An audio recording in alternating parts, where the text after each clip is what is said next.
Contoh yang terakhir itu Joe Biden, itu presiden Amerika yang sekarang. Ya, Joe Biden namanya. Dia punya anak. Anaknya ini agak nakal. Sorry, I'm not talking to you. Anaknya itu ketahuan narkoba. Anaknya presiden. Ini contoh saja ya. Dan pemilikan senjata yang tidak legal. Terus dia didakwa mungkin 20 tahun penjara. Anaknya presiden Amerika. Tapi apa yang dikatakan oleh Joe Biden? Saya tidak akan memberikan gerasi pada anak saya. Tahu gerasi ya? Pengampunan. Pokoknya biarkan hukum berjalan. Kalau memang harus masuk penjara ya sudah, itu konsekuensi tanggung jawab dia yang melakukan, meskipun saya presiden. Ini contoh, bahkan bukan muslim, dia penganut Katolik ya, Joe Biden. Contoh saja itu. Artinya keadilan itu bisa dilakukan oleh siapa saja. Tapi Quran udah jelas banget ya. Ya ayyuhalladzina amanu kunu qawwamina bil qist. Qist itu seperti adalah konsep Quran yang artinya bersikap adil. Jadi meskipun beda adil. Nah, juga inklusif. Kenapa? Karena ada sebagian orang-orang Kristen, dalam hal ini kalau Quran itu bahasanya bukan Kristen ya, bukan Kristen, tapi Nasrani, ya, Nasara. Mereka juga menurut ayat 57-27 itu, mereka kindness and mercy. Dalam hati mereka juga ada kasih. Quran mengakui bahwa sebagian dari kaum orang lain, ya, orang lain itu juga memiliki sikap kasih. Quran ini loh Bu yang bicara. Ya.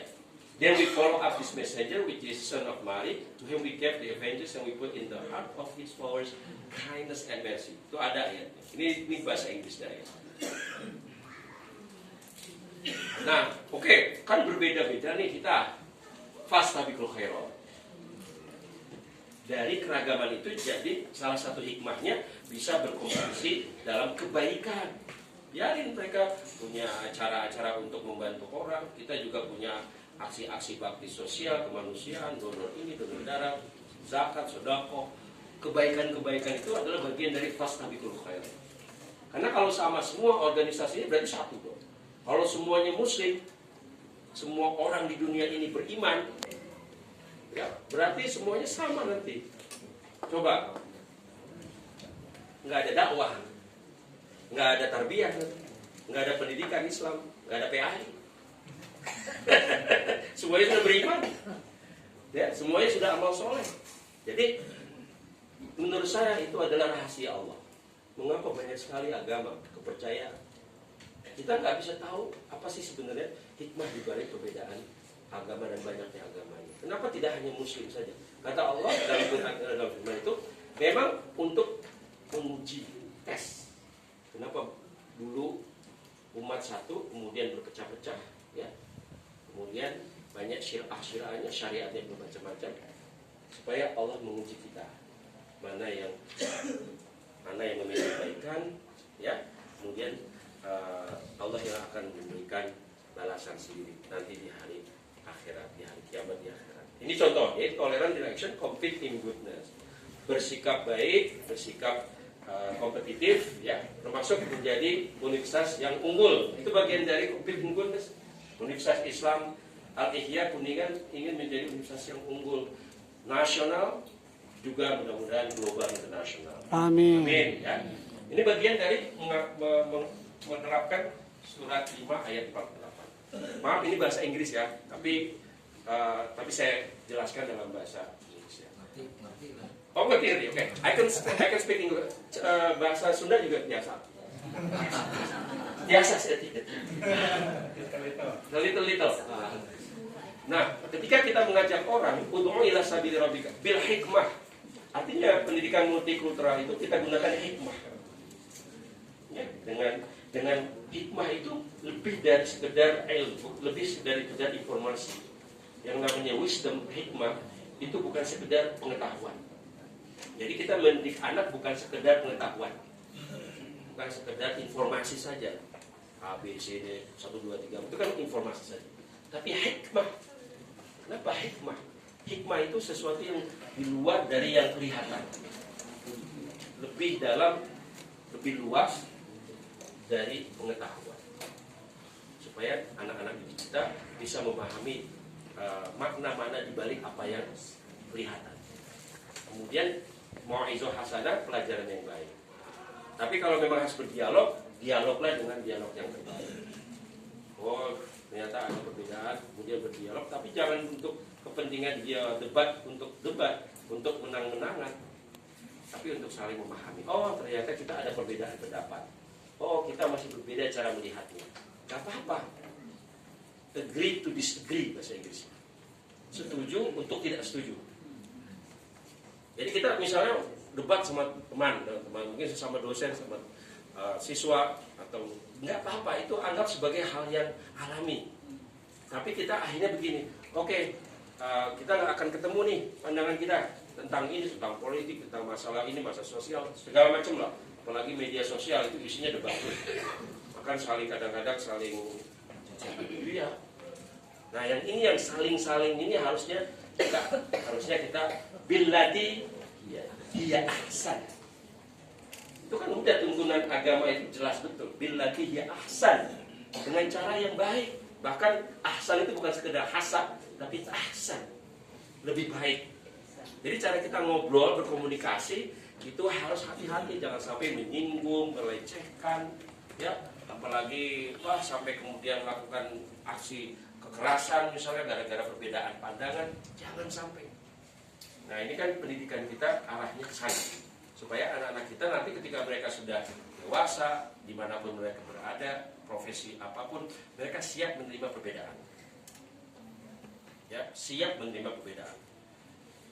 Dalilnya ini, sabila rabbika bil hikmah wal mau'izatil hasanah, teladan. Kita harus menjadi teladan sebagai guru, sebagai dosen, teladan bagi anak didik kita. Ya, kalau kita antara dosen misalnya berantem, nanti anak-anak mahasiswa juga akan lihat, dosen kami juga sukanya berantem tuh, kelihatan tuh. Nah, nanti jadi bukan mau'izah hasanah itu. Mau'izah sayyi'ah. Enggak, itu bukan di al-Ihya. Nah, pendidikan bisa disebut sebagai pendidikan lintas budaya. Bahasa lainnya, ya, pendidikan lintas budaya, pendidikan lintas iman, namanya terserahlah. Tapi intinya agar supaya tidak ekstrim, salah satu tujuannya, ya. Jangan sampai, dan ekstremitas itu begini, berlebih-lebihan, jangan sampai berlebih-lebihan. Bahkan kalau sampai keras, menggunakan kekerasan, jadi berlebih-lebihan yang menggunakan kekerasan. Bahasa Inggrisnya violent extremism. Ya. Nah, seimbang. Apalagi bahasa yang bukan berlebih-lebihan apa? Tawazun. Apalagi coba yang tidak berlebih-lebihan apa bahasa kita? Tadi seimbang. Moderat. Apalagi? Wasato. Wasatia. Apalagi? Yang tidak ekstrim, yang tidak berlebih-lebihan, dalam bahasa Sundanya naon? Tasamuh. Tasamuh ya, toleran juga. Bahasa Arab itu ya, tasamuh sudah sering digunakan. Kalau bahasa Sundanya naon ya? Kalau tengah-tengah kan? Sineger tengah. Sineger tengah. Baru nih saya, sineger itu apa? Nangtung di tengah. Itu saya.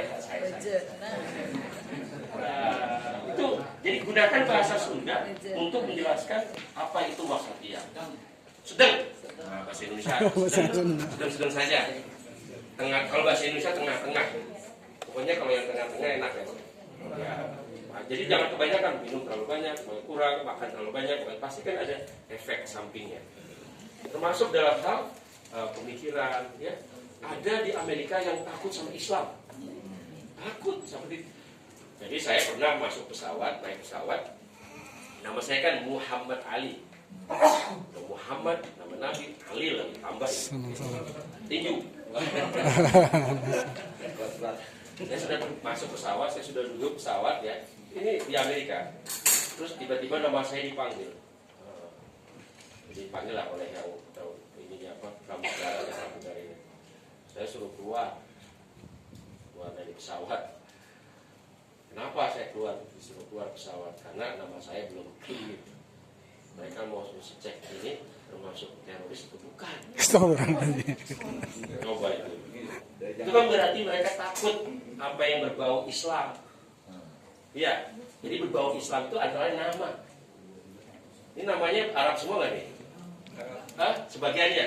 Kayak nama-nama anak-anak siswa mahasiswa sekarang kayak namanya udah jarang-jarang tuh yang Arab-Arab. Kadang-kadang saya susah sekali nyebutnya. Nama-nama, ya bahasanya bahasa yang dari mana lah itu? Mungkin dari nyari di internet itu. Nama-nama anak kita itu. Ya kan, udah jarang yang namanya kayak Muhammad, Ahmad, Ali. Iya. Dan biasanya 3 katanya, 1, 2, 3. Kadang-kadang 4 kurang masih kurang 4. Kalau di Amerika itu nama itu 2 aja. Jadi first name, last name.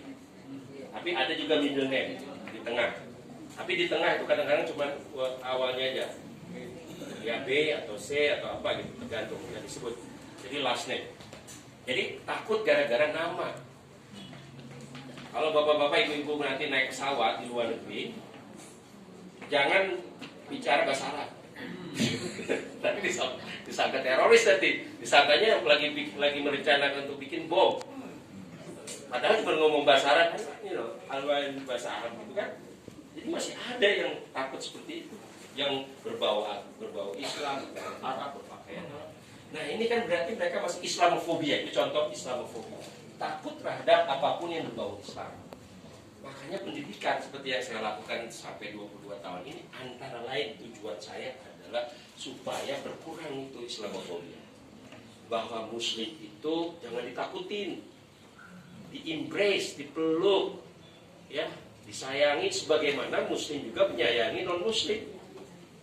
Saya mengundang orang-orang Amerika itu ke rumah makan makanan Indonesia, dan mereka tidak harus bawa makanan. Di Amerika kalau kita ngundang orang, bapak-bapak, ibu-ibu, saudara-saudara sekalian, itu kita yang diundang harus bawa makanan juga. Ya. Jadi kalau misalnya diundang apa gitu, pokoknya acara apa lagi. Mau kita juga bawa apa nih? Bawa minumannya, atau bawa buah-buahan, atau masakan kita, atau beli dan seterusnya, bawa. Jadi nanti di rumah itu memang ada disediakan oleh tuan rumah, tapi yang lainnya adalah semua yang bawa dikumpulin nanti share, berbagi sama. Itu biasanya begitu. Namanya potluck. Ya, tradisi. Tapi kami yang Muslim di Amerika potluck, tapi udah nggak usah bawa aja dirimu. Just bring yourself. Pokoknya bawa dirimu, nggak usah beli apa-apa, nggak usah bawa. Pokoknya kami yang sediakan makanan dan minumannya. Nah, itu cara mengurangi Islamofobia. Muslim itu bisa berbuat baik sama non-Muslim. Ya, mereka tidak harus bawa makanan, bawa minuman, dan dari situlah kemudian kita berdakwah tanpa harus ngomong, dengan hal sebutnya dakwah bil hati, dengan tindakan, dengan akhlak. Jadi sebetulnya dakwah yang terbaik adalah dengan akhlak. Itu salah satu saja ya. Nah itu pendidikan juga. Jadi pendidikan itu bukan hanya di sekolah. Nah ini tujuan-tujuan dari pendidikan antar lintas agama, kemudian lintas budaya, ini banyak ya. Antara lain menjalin persahabatan. Jadi bersahabat itu nggak apa-apa dengan yang berbeda. Jadi Muslim bersahabat dengan Sunda Wiwitan, dengan Kristen, dengan Hindu, dengan Buddha, itu nggak apa-apa. Contohnya, Nabi Muhammad SAW. Allahumma shalli wa sallim barik alaih. Oh, itu contoh yang terbaik. Ada pendeta dari Najran datang ke Nabi, berdebat tentang masalah teologi, tentang Isa dan seterusnya. Di rumah dia sama Nabi sudah berdebat panjang, ya. Tapi apa yang Nabi lakukan? Apakah maksa itu? Pendeta, kau harus menerima aku sebagai Nabi. Nabi tidak begitu. Setelah berdebat, setelah dialog begitu, bahkan kemudian mereka, ya ternyata kita tetap berbeda. Kata Nabi, nggak apa-apa, silakan Anda sembahyang, ya bahasa kita sembahyang itu sesuai dengan ibadah mereka. Akhirnya mereka sembahyang mengarah ke timur. Di ruangan itu, di ruangan kompleks Nabi. Artinya apa? Nabi juga bersahabat. Nabi juga bersahabat dengan Yahudi yang tidak melakukan tindakan kekerasan. Orang-orang yang baik itu ada di mana-mana. Dan persahabatan, ya, to build and maintain friendship, itu aja. Pokoknya persahabatan. Orang yang tahu Muslim itu baik, mereka akan menjalin persahabatan dengan Muslim. Dan itu akan mengubah cara berpikir mereka tentang Islam yang selama ini jelek, seperti tadi saya sebutkan di awal. Ya, saya kira ini beberapa hal sekedar pengantar. Saya lebih suka dialog, ya. Nanti kalau memang ada dialog yang saya kaitkan dengan slide, saya akan bahas slide saya. Jadi itu artinya yang sudah saya sempat sampaikan. Apa itu pendidikan multikultural? Apa tujuannya? Kemudian dalil-dalil Al-Qur'annya apa saja? Itu yang baru saya bahas. Selanjutnya itu banyak hal yang menyangkut menyangkut metodologi, ya. Cara-caranya nih, misalnya mengakui dan menghargai keragaman budaya. Tadi sudah disebutkan, ya. Mengakui dan menghargai keragaman budaya. Itu satu. Yang kedua, ya, ini intinya ini. Yang kedua, ini dalilnya sudah, ya. Tadi saya sebutkan waqtilafu alsinatikum wa alwanikum, ya. Surat 30, surat Ar-Rum itu, ya, ayat 22. Oke. Mengenai keragaman bahasa dan ras manusia. Yang selanjutnya, equity and access, kesetaraan dan akses pendidikan. Setiap siswa, mahasiswa harus setara dan punya akses yang sama terhadap pendidikan. Tidak boleh gara-gara dia beda, kemudian tidak mendapatkan pendidikan yang setara. Itu yang disebut equity and access.